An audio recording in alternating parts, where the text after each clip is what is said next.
welcome back to Glitter Budget with your hosts, Ann Jeanette. And Jess? And in this week's episode, we're talking about Robin Hood Men in Tights. Yes. Our Tights. Tight.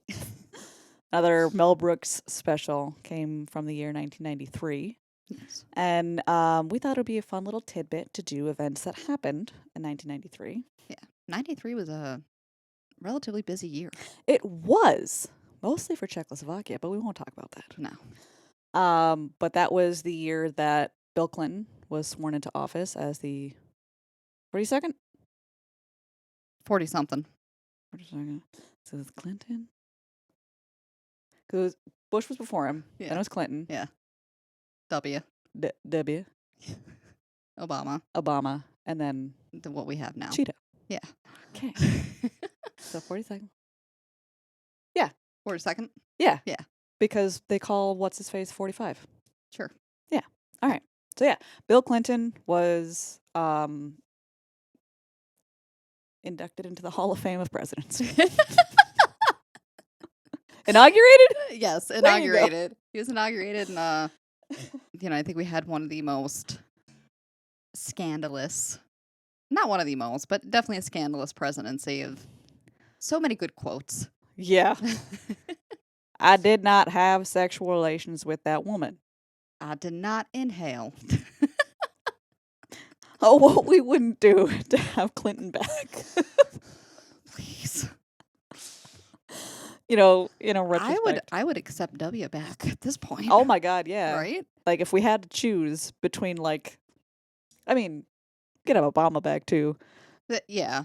But I mean, But if we had to if they were choose- giving a subpar, Yeah.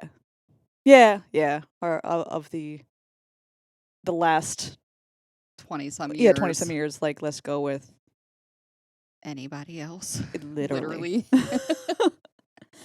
But we also had the blizzard of 93 that Yes. was, most people remember. Well, anyone born before 93 remembers very Yeah. well. I distinctly remember that blizzard and that winter. God, we were out of school. I don't know about you guys up here, but down in Maryland, we were out of school for 2 weeks. I just went back to school kicking and screaming. But the amount of times that I went sledding, actually built an igloo. Oh man, I got freaking creative. It was a good time. that was a good time. Well, probably not for anyone who wasn't a child. Yeah. I was gonna say my parents hated it. Yeah, people died.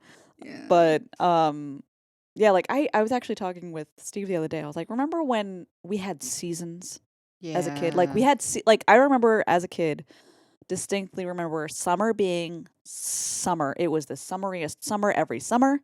I remember winter being winter. A lot of snow would happen. We would go sledding. We would make igloos and stuff like that, even outside of 93. I just remember having snowsuits. Snowball and fights. Yeah, we would actually do things in the seasons. And, flash forward to now and it's just depressing. No, I think it's depressing because the seasons don't know what the hell they want to do anymore. Yeah. Plus we're adults. So yeah. adults.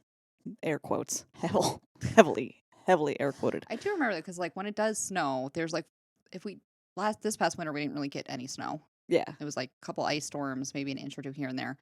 But when we do get a decent snow for that first snow, I'm like, oh, this is really pretty. And I will attempt to go out and play. Penny loves chasing snowballs. And I'm like, how did I endure this for hours at a time as a child? You had to drag me in. Mm-hmm. I'm like, did I just not feel anything? I Did think I just not get cold? Well, one, you were actually probably properly attired as a child. Like you said, the snowsuits, they're I can't put my arms down. That was a thing that happened that you actually, you wore full on, you'd wear snow boots, you would wear a snowsuit, you would wear hat, gloves, scarves. I mean, I wear all that. Everything. What do you think I'm going out there? I'm not saying, Fucking but boy you're not, shorts and a tube top? but you're not wearing a full on snowsuit. Plus, your heart has died a little bit because you're an lot. adult. And the magic isn't there. And I too, the person who fucking hates the cold. I don't like being cold at all, but I too would also be out for hours on end, hours. Like you said, you have to drag me in, and I would literally be a little icicle, and they would have to quite physically drag me in and then just warm you up with hot chocolate. Yeah. And that was the thing you'd get. Man, fuck, I missed hot chocolate out of the Chocomotion. Chocomotion?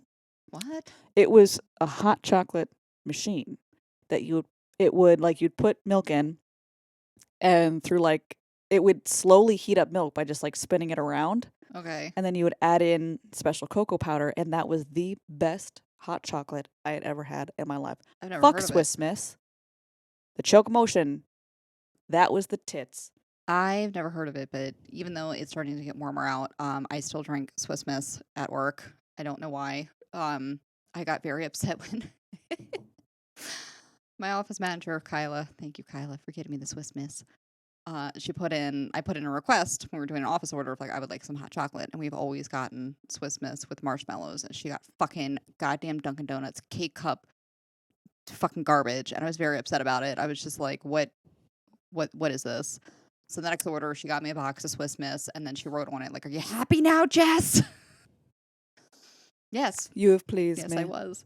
But I have been criticized for the way that I drink or consume my hot chocolate. Because, all right, so I use 2 packets. Mm-hmm. And so I mix it up. So, but on the top, though, once you do that, is like all of the creamy marshmallow goodness because they haven't really melted yet. Yeah. So I'm a freak, and I get a spoon, and I scoop that off and I eat it. I did the same thing. Okay, so it's not just me. No. Fantastic. No, I fucking love that shit. Yeah. I was just like, when you were saying this, I was expecting you to be like, well, I put, water in, or like weird, like, I don't know. Combination, something that doesn't go or, in. like people that put the milk in and then the cereal. Like, I thought it was going to be something weird like that. And then we were going to have to break up again. Oh, well, no. Our relationship stands firm. For now. Yes. Anyway, that was the 2 events. So we had the blizzard, we had Bill Clinton, and last, it's a doozy that goes on. We'll try not to digress for too long. But it does connect with Robin Hood Men in Tights, Yeah. strangely enough. So odd. So I had brought up like tidbits that we were discussing before the movie, and I was like, hey, did you know that it was actually like this dentist kid, Jordy. So Evan Chandler is the dentist. Is the dentist, and Jordan Chandler, or Jordy Chandler, was his son. So everyone was like busting Kevin Costner? Yes. Yes, okay. It didn't sound right there for a second. Everyone was busting Kevin Costner's balls on how bad Robin Hood Prince of Thieves was. So I guess they were discussing it, and the son was just like, hey, like a parody would be like really funny. Like, we should do that. So even Evan. She's crap, okay. Evan. Also, sidebar on that, she has been saying even Chandler. There's a legitimate reason that I can't go into because of HIPAA. Evan, people that I work with, they know. Yeah. Evan Chandler. Someone whose name is spelled EVAN says it's pronounced even. Yeah, it's Evan. It's Evan. So she has been getting it in her brain that she has to pronounce it even. Evan Chandler. Fuck. Evan Chandler was providing dental services to David Shapiro, who was screenplay type guy in Hollywood. Yeah, he's part of the Writers Guild. Right. And like, yeah, go on. No, so he pitched it, the idea to him. He's like, oh my God, that's fantastic. So we're reading these tidbits about it, and I was like, I wonder how true that is. Like, let's cross-reference and like see if we can come up with other articles about it or whatever. And I guess he did help write it with David, and then when they pitched it to sell it to Mel Brooks, it was heavily revised, and then there were some arguments on who was going to take credit for what. Yeah. And then when we were looking up tidbits about what happened in '93, yeah, they were known for something way different. Yes. So just to scratch any kind of confusion, the movie came out in '93. It wasn't like written and filmed or whatever in '93, but it came out in '93. But what happened in '93 was that Evan and Jordan Chandler brought up allegations of sexual abuse towards Michael Jackson. was the first ever. The first ever. Like, that's where it broke. And it was obviously a long time, a lot of stuff built up until the trial that happened in early 2000s, I believe, right? Yeah. Yeah, because I remember fairly well that trial going on. So it was not back in 93 when I literally... we would have had no clue. No fucking idea. I wasn't watching that kind of shit in 93. But, yeah, so that was the big thing. But I was reading the names, and she's like, weren't those the names that I just read about the dentist? The dentist. And I was like, and the holy fuck shit, yeah. And there's like a lot of stuff that, do yourself a favor, go into this wormhole of looking into that whole thing, the allegations that went down. And there's allegations about that, and there's allegations about him running like a VIP drug service through his dental practice with Carrie Fisher, I think, was involved. Yeah, like if you want to spend a good chunk of your day. Yeah, just going down that rabbit hole, it would be recommended. Yes, just read up on some shit. On a rainy day, when you have nothing else to do in quarantine and it's raining out, so you can't get outside, just dive into that rabbit hole. Yeah, because we started going down that. I was like, no, we must film. Focus. Yeah, anyway, so that was our tidbits from the day. What happened on this day? I don't know what we're going to call that segment, but we're going to call it something. Name suggestions are welcomed. Yes. Anywho, Robin Hood Men in Tights. That was Brooks's second to last film. Yeah. That he directed. And like I had said in the last episode, that was like that and Dracula Done Loving It, which we're going to talk about next. They were my favorites. Yeah. My favorite, it's I think I said last time too, basically tied is Young Frankenstein and Robin Hood Men in Tights for me. Neither one of them get old, but I think Robin Hood Men in Tights is probably the first Mel Brooks movie that I remember seeing. Yeah, probably because it was, when we saw it, it was so new and so fresh. Yeah. That they would show it more often. And I remember that them showing it on probably TNT or something like that. And in the beginning of the movie, when they're showing Robin Hood in the prison, and I forgot the fucking guy's name, but he's walking him through to go into the cell. And there's all these hands reaching up through a grate in the floor, and they're all and the guy's using a flogger, and he's just trying to make the hands disappear as they walk over, and then as they pass, the hands would come up and just flip them off. And that was always the part, they would cut that part out when they would show it on TV. Right. And I would remember specifically watching it on TV and being like, they're gonna show him doing the middle finger. Yes. I don't know why I was so excited. But then I would get so fucking disappointed when they would just go right to him being in the cell and then saying oh, gotta put on the proper attire. Yeah, you don't have the proper attire. But but there's so many good parts of that movie. And I guess maybe we should preface, obviously the plot of Robin Hood Men in Tights is the plot to any Robin Hood movie. His whole spiel is that he robs from the rich and gives to the poor, and just this time it's very apparent that he doesn't tie tights. Yes. Tight tights. But I was talking with Steve the other day about, because I don't know if he had really remembered Young Frankenstein that well, and we were talking about specific parts of the movie, and he was like, maybe think about how you go about that, blah blah blah, and spoilers or whatever. I'm like, I don't know, I guess we could preface what the story's about, but also maybe if you've never seen the movie, there'll be spoilers ahead. Yeah, you guys. I think that went without saying. Yeah, but just in case, if we have anyone that is listening or watching that has not seen any of these movies that we talk about, sorry. It will probably go without saying that we will be quoting the movie, we'll be talking about specific parts of the movie, and we're not going to give a detailed rundown necessarily. Maybe at some point with some movies we might give a more detailed rundown of the movie. Either way, it's going to be spoiled in some aspect if you haven't seen it. Yes. Yeah. So we would recommend watching it and then listening Yes. or watching and being like, ha, cool. Or, hey, that's interesting. Yeah. But, yeah, I loved Cary Elwes from Princess Bride. Bride, and Yeah. then watching him in this. So I guess Mel Brooks had called him and reached out to, hey, kind of like you were great in Princess Bride. I think you'd be perfect to play Robin Hood. And when he called, Carrie hung up on him because he thought it was a joke. Like he didn't think it was actually Mel Brooks. So he Yeah. was just like, no. And Mel called back and was like, no, hang up. It's actually me. Like I actually I want you to do this movie. No, for realsies, I want you. Yes. And then I guess they had together try to cast a Chew. So I guess they were kind of like not really sure with some of like the actors that came in, and Dave Chappelle was brand new, and he was only 19 when he did that movie. Oh my god, He was a baby. But this is his movie debut, Right? first movie he was in. How amazing would it be to have your movie debut be a Mel Brooks film?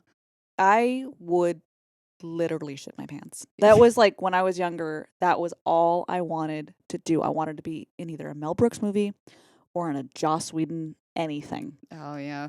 Anything. It's still an aspiration. I was like, I just really want Mel Brooks not to die so that I can be in something that he's going to make, because he's quite up there. Yeah. I want to say he's in his 90s. Oh yeah, easily. And Mel, if you're listening, please cast me in something.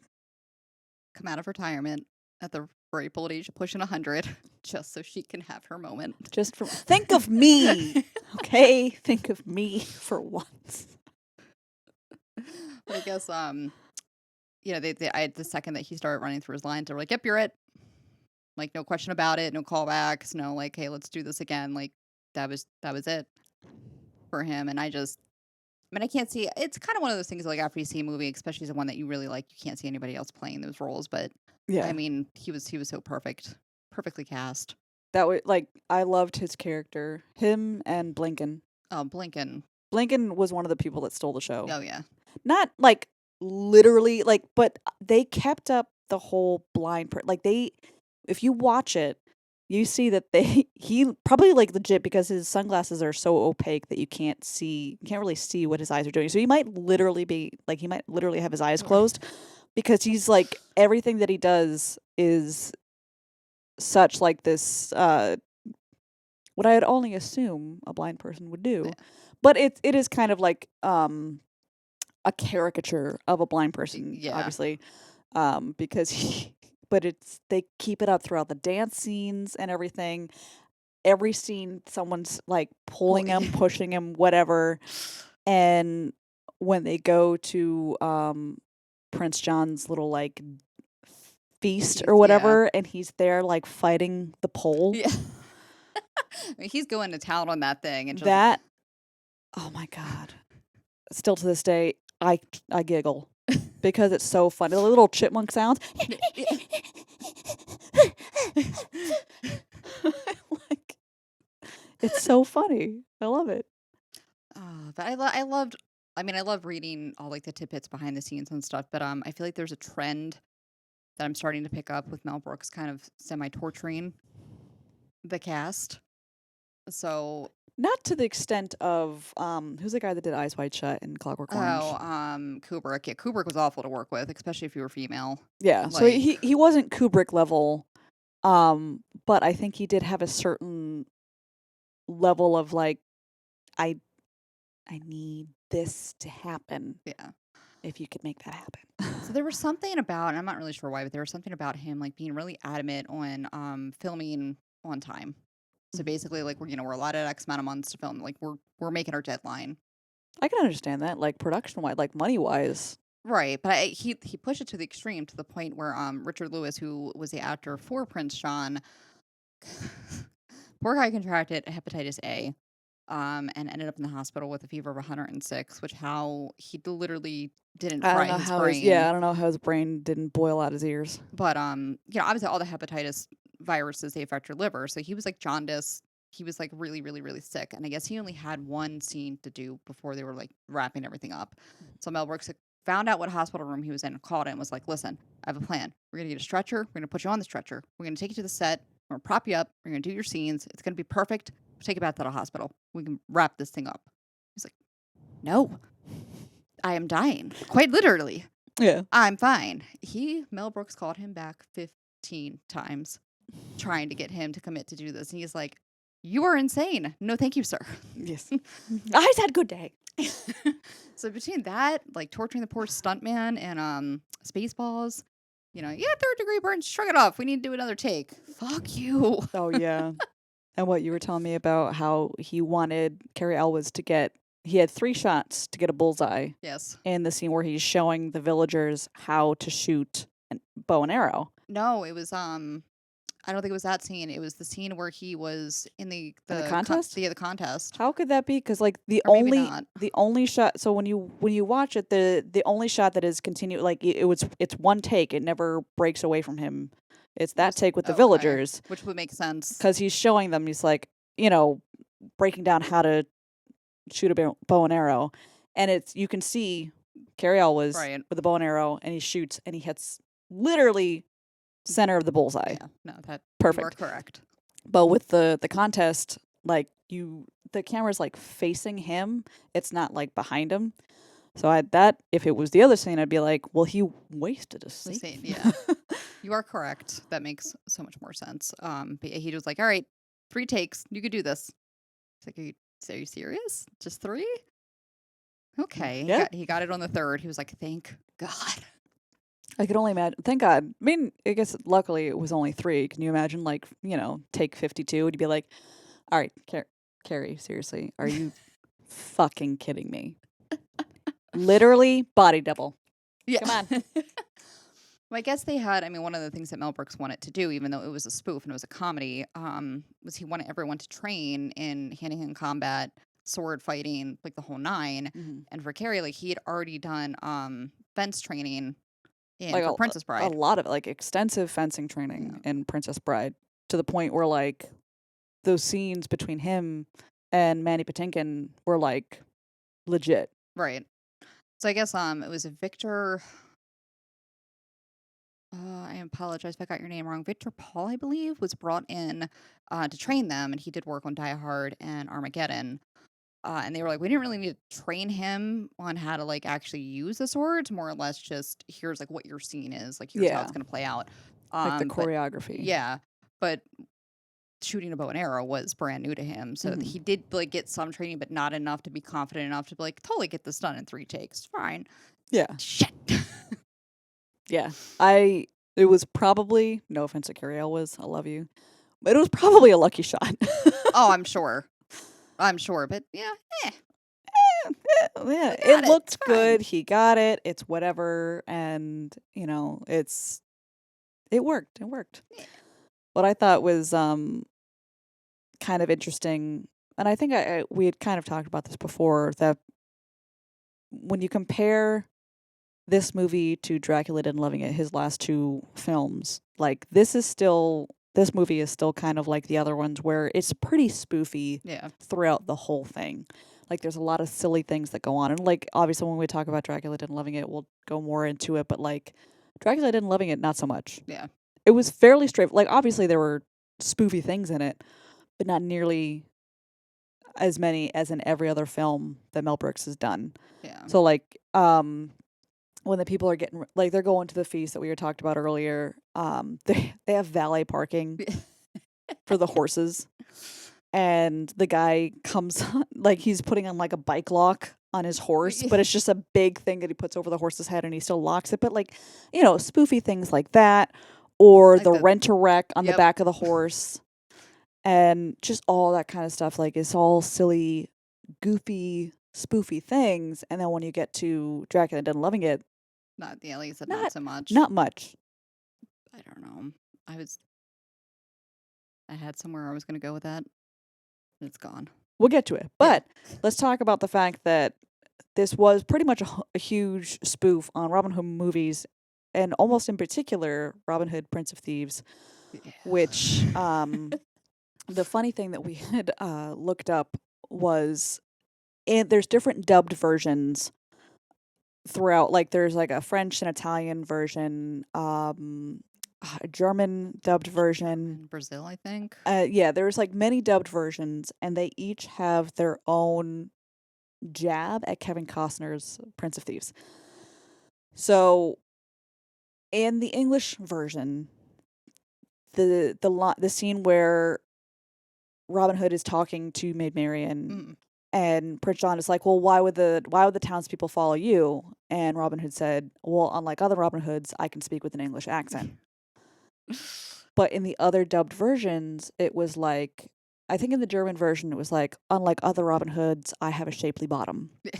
Where, and that's kind of like making fun of Kevin Costner, who was like, I guess it was widely known that he used a body double for the nude scene. And what was it? The other ones.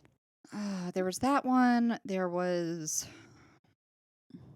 Wow, I'm drawing a blank. I think there was a couple one that were like jabbing his accent, of course, and then I think just in general, just his acting capabilities. It was a rough year for him. Yeah, but they made fun of every aspect of that movie in the different dubbed versions. Like each dubbed version picked on something else from that. But like it was specifically that movie, I guess, was so widely. It was bad. I remember my mom watching it quite frequently just because she liked Kevin Costner.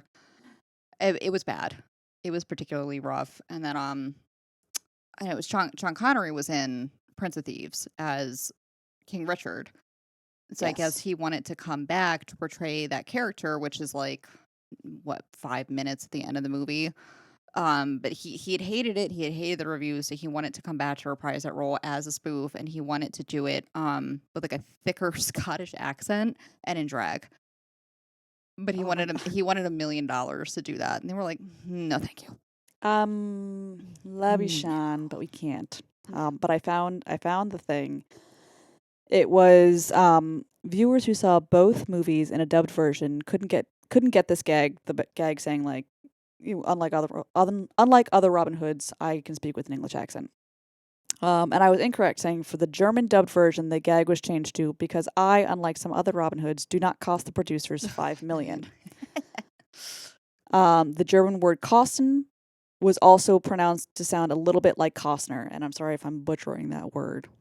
In the French and Italian dubbed version, that's translated as because unlike other Robin Hoods, I do not dance with wolves, referring to Kevin Costner's movie Dances with Wolves. Yeah.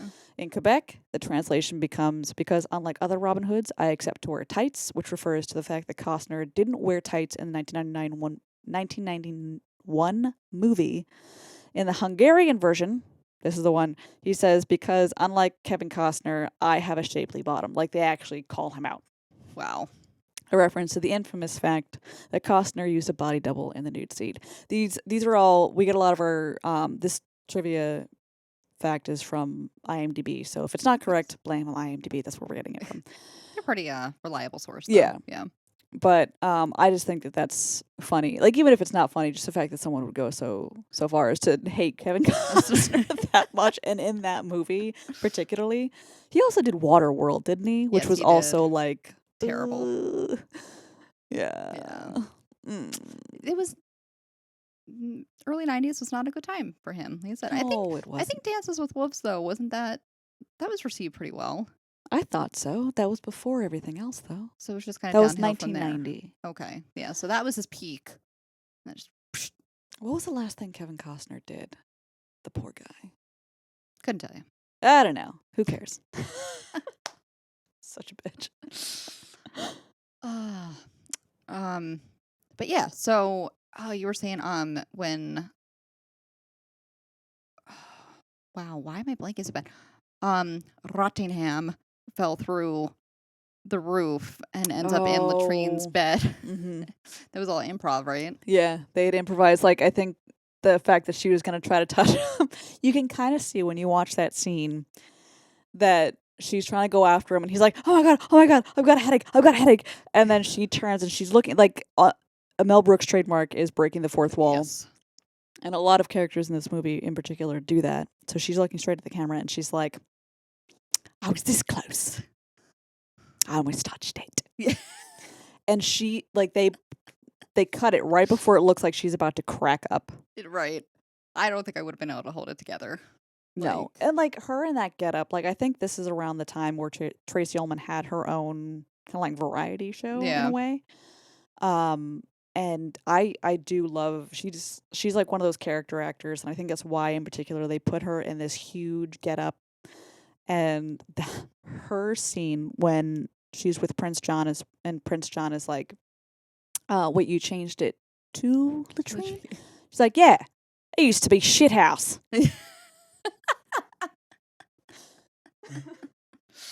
Like it. Oh God, that all their scenes together was just fantastic.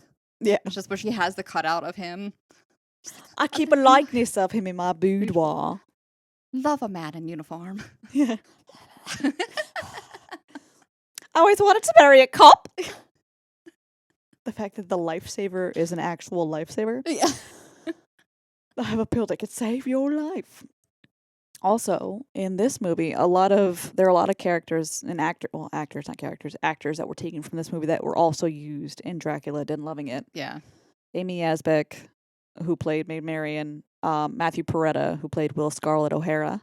Oh yeah, okay. Yeah, so he played a really small part in Dracula Dead and Loving It, but oh God, is it Megan Cavanagh, who played Broomhilda, was also in Dracula Dead and Loving It.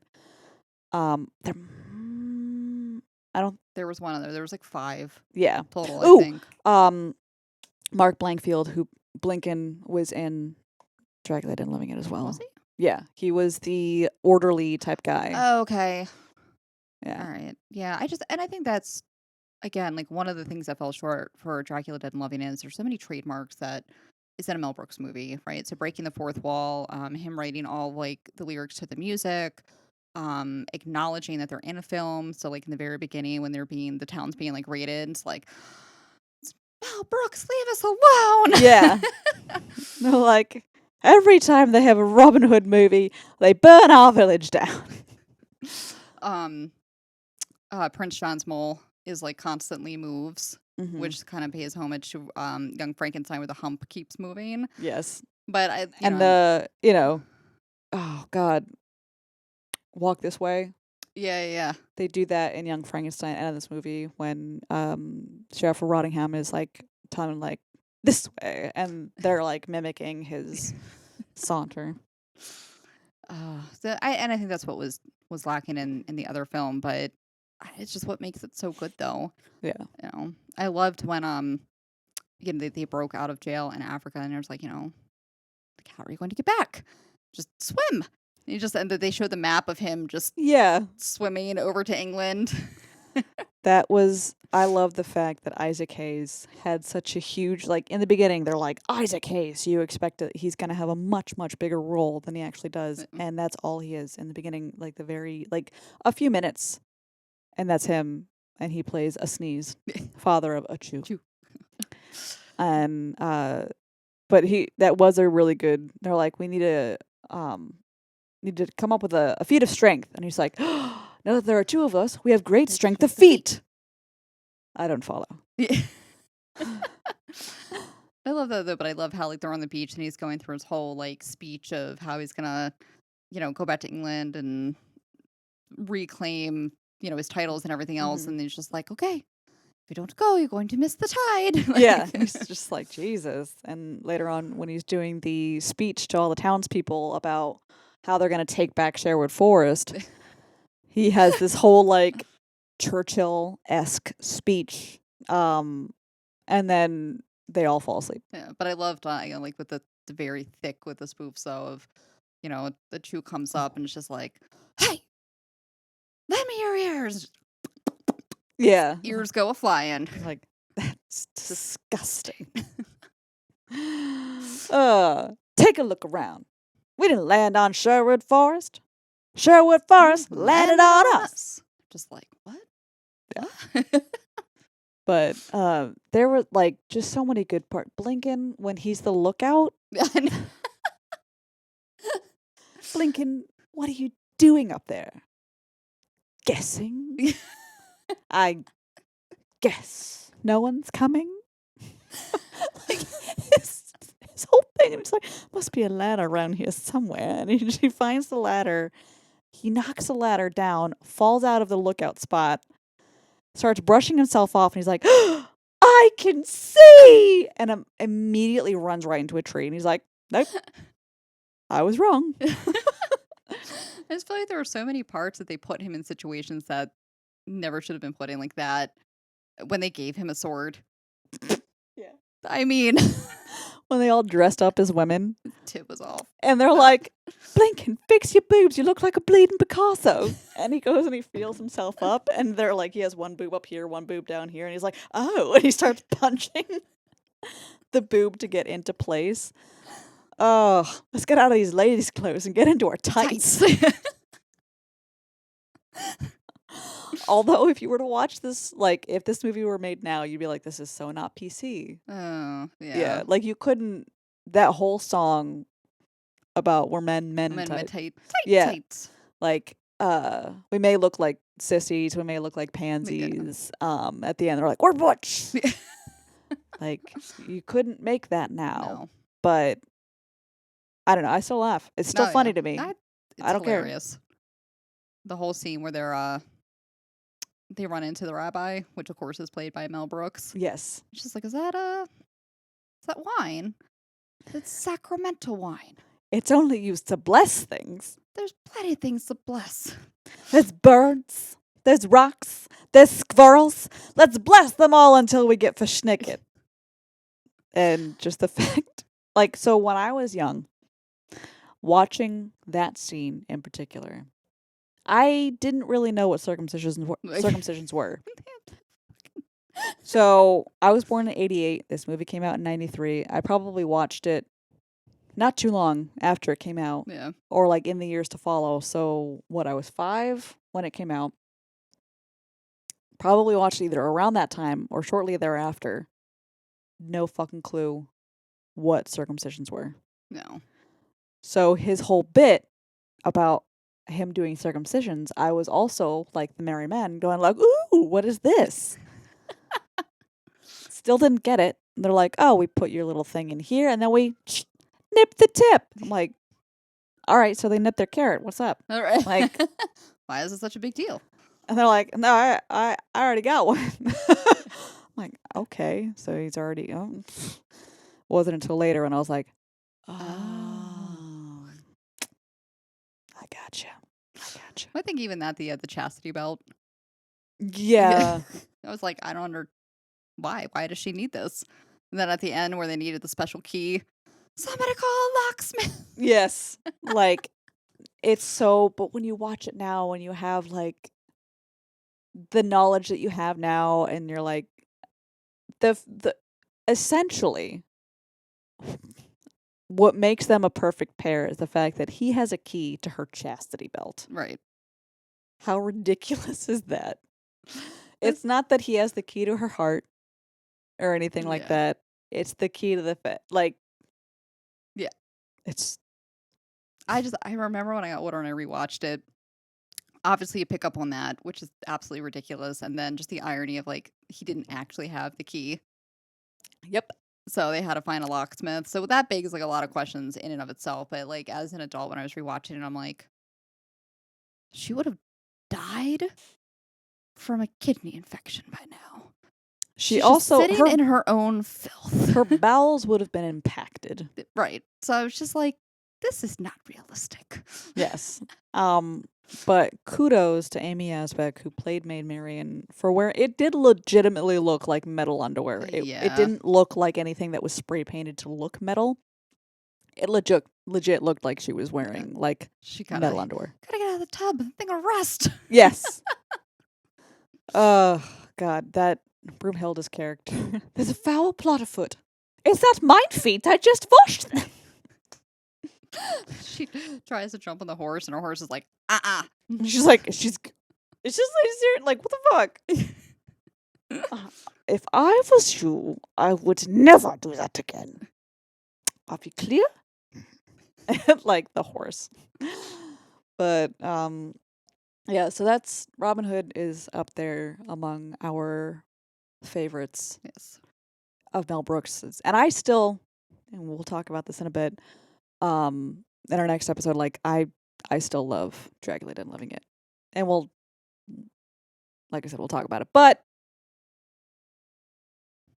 I loved them both. They were the last two of what he directs, and I really hope that he can bring me back. Bring me back. Yeah, I was gonna say, like, what? Bring himself back into the movie industry just for me, so that we can make movie magic. Wow. And spoof. You know I can't take anything seriously, so I would love to be in a parody. Oh God, you'd be amazing in a parody. I just think you keep dreaming, sweetie. If not Mel, then Joss. I think that's fair. I think that's a fair request. He's not that old. No, not at all. No. So, Joss, if you're listening, please hire me, please. Anyway, we're gonna close out this episode. Do you have anything else to share about the movie? Nope. I think that was it for the most part. So, if you have not seen Mel Brooks's Robin Hood Men in Tights, please do yourself a favor and watch it, because it's amazing. It's awesome. It's oh so funny, and it's one of the last movies that Mel Brooks made. So, as Jess likes to point out, he's probably not going to make any more. So, yeah. But I think it's one of his funniest. Yeah, absolutely. Hands down. And, yeah, so check it out. Also, check us out on all of our other social medias. We have Twitter, we have Facebook, Instagram, YouTube, all under Glitter Budget. I'm going to try to get us all, get a website that we can just link all of the things together. That'd be beneficial. Yes. Where you can just click and find everything there. I'm just hearing about this now. Yeah, I forgot to bring that up to her before filming. So on that note, we're gonna break up. So this will be the last. This will be the last episode. For the first time, it wasn't me breaking up with you. This is How's awesome. it feel? It feels great. Wow. I am deeply hurt and offended. But I love you. You fucking liar. And I love you, listeners and viewers. Yes. Please check us out, and please subscribe, tweet us, all the things. And we'll see you in our next episode. Until then. Bye-bye.